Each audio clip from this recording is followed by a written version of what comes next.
స్వామి నీకు ఒక మంత్రదాయం స్వామి, నువ్వు ఎవరిని మంత్రగా మార్చకూడదు స్వామి, ఎందుకంటే ఈ భక్తులు నువ్వు చాలా బిజీ అయిపోతావు స్వామి.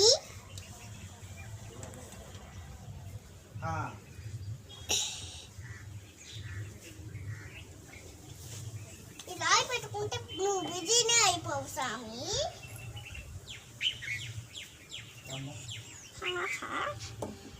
తల మీద చాలా పడుతుంది, అట్లా పెట్టకూడదు.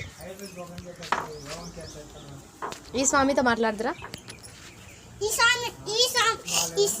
ఆ స్వామితోనా